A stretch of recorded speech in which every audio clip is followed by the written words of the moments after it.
You know, when you would talk to the Biden administration officials in private, it's another example of a terrible situation the Biden admin left the Trump administration. When you ask them what's the plan, okay, we're going to spend tens of billions of dollars. Hey, today we're going to react to this guy over here, this GD Vance. He's going to say something about the thing that I wanted to address in the previous video. I probably shouldn't split it, you know, because it's the same topic, but let's just listen. Hundreds of billions of dollars in Ukraine. What is your plan? And they would honestly tell you, well, we're just going to send them weapons for as long as we can and hope eventually they can turn the tide. That's exactly what I said, you know, with the whole thing about sending weapons. This is like this is the insanity of Europe. The plan that I was trying to emphasize and I wanted to address in the last four or five videos that I made is there's a destabilization of the European continent. Y'all trying to focus on the immigrants and other like stuff like that, but then it's not normal to have like 60% or 50% increase in energy costs. That is not normal. This is not sustainable. And the thing with the weapons, you have Starmers. I made the video about Starmers from United Kingdom. There was like this president of the European Commission talking about $800 billion in rearm Europe plan when there's absolutely no threat. Who is going to invade Europe? Nobody. It's in your head. It's imaginary. And the plan of like trying to send more weapons is just ridiculous. I mean, I've never agreed with the United States administration. You know, I'm not a big fan of Americans. I mean, first of all, I have no dog in this fight, but I'm just telling you, this is the first time in my life where I actually agree with the US administration. Isn't that funny? I mean, how is it possible that Americans, I mean, let's not use personal attacks and all that. Let's be serious. I mean, let's keep it professional. I don't want to start insulting everybody because, you know, that's not fair. You know, we can slander, you know. I'm trying to I mean, I completely lost my train of thoughts. I wanted to say something I completely forget. I mean, let's continue, see if I can find some context. Hope is not a strategy. Yes, exactly. This is something I heard from one guy. We was talking about something completely different about relationship in the West with marriage and all that. And people say, well, you know, we're traditional. We're just gonna marry these women and hope for the best. And the guy was using this hope is not a strategy, and it's stuck in my mind because it's really like a valid concern. I mean, you can't just hope to send weapons and somehow it's going to change the situation on the ground. Millions of people are dying, tens of thousands every week, like, and then sending more weapons ain't going to solve a damn thing. And I don't know, like, if you can convince somebody in these European institution, whatever. Somebody has to convince somebody to make a phone call to Vladimir Putin, you know, to fix that. Because that's the only thing that's going to save you. And now you have these crazy people from America having common sense. And the Europeans have completely lost their mind. There was a whole disaster at the White House with Zelensky.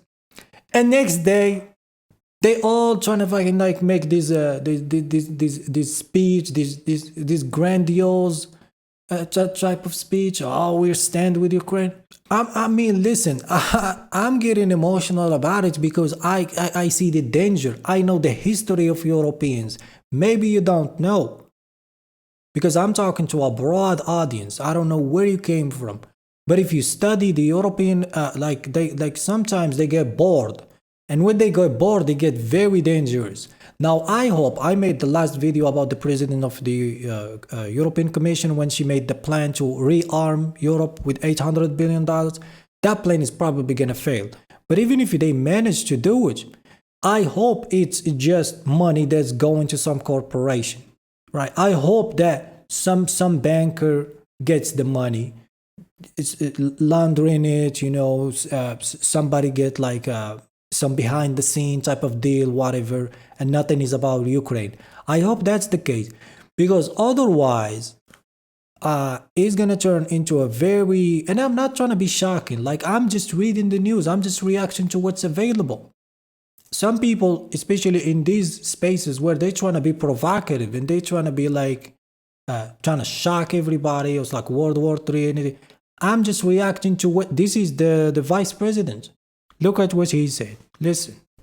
Throwing money and ammunition at a terrible conflict, that is not a strategy. The only guy in town with a strategy is the President of the United States. And not just Trump. Putin also has a plan. But y'all don't want to listen. Y'all want to say the Russians are the bad guy. Y'all don't want to listen. But you came to your senses where you realize this is a terrible conflict. And even us, like average people, we've been telling you the same thing. And I don't know why these politicians, they don't want to listen to normal people, because they all got some agenda, like behind the scene. Everybody's getting paid by somebody else, and people talk and, you know, give these speeches and go to these podcasts, and it's like everybody trying to like throw his opinion, you know, in public, but like, the reality is like nobody knows what's going on. So somebody's getting paid over here. There's only one narrative that is accepted in these so-called mainstream. Like nobody's saying, "Hey, listen, we're gonna talk to the enemy, right? this so-called enemy, right? You're trying to fight these guys for 3 years, but somehow you don't want to have any conversation. Just put more weapon." I mean, I'm amazed by it. This is a crazy time we live in. Everybody needs to follow his lead. What scares me is Zelensky, when he says it's going to go on for years, how many more lives are going to be lost? He's not going to have Yes, did you see that video of that lunatic, that Zelensky? I don't know who elected that guy. First of all, he was a comedian, and I think he's doing a very good job. He's a very good actor. He said some crazy stuff. I can't even remember. He said something about like take the Russian assets, right? Sell them and give it to us, or something like that. And he also said in one other video, I mean, he just said crazy thing after crazy thing, like it's nonstop. He said this conflict the peace deal between Ukraine and Russia is far away. This is his own word. country to save it. Exactly right. That. The minerals deal would have provided the monies to rebuild their... Sir, we don't know about these minerals. There was no investigation. There was no independent organization that found any evidence, and we don't know how are you going to extract them. We don't have any accurate estimation. And y'all talking about it like it's a real deal, but I hope you can get those minerals and finish that. I'm not getting anything from that. Like, I'm not getting a slice of it, but I'm just saying.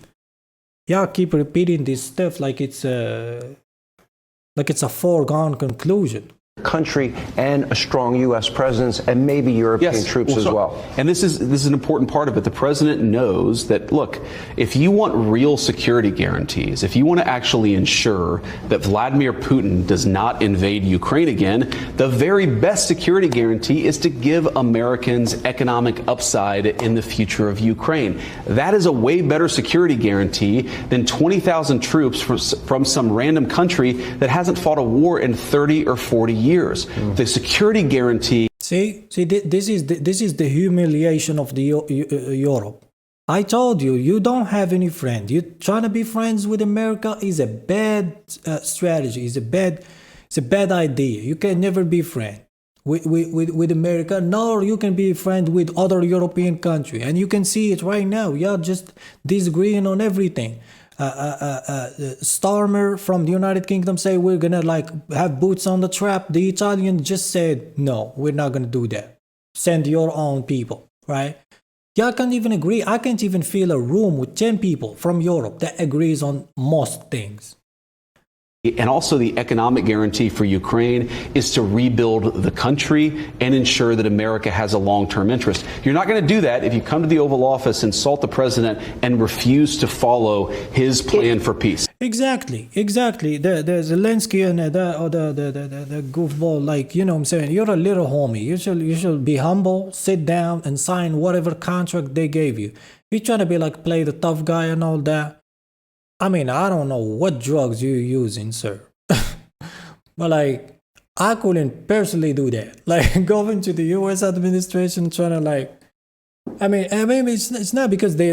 I mean, this is the power dynamic. You know what I'm saying? It has nothing to do with being intimidated or anything. It's just the power dynamic. Sometimes it's important to know your place. And if you're a little guy, you should be humble.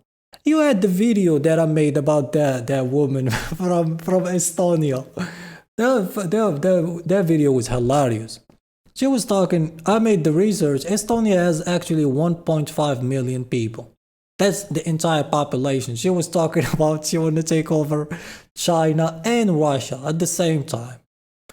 I mean, this is the craziness. I hope they have these minerals, and I hope they can get that plan that Vance just said about economic, strategic, kind of like whatever words he used, but that's like just diplomatic bullshit. Anyway, that's my take on it, and see you next time.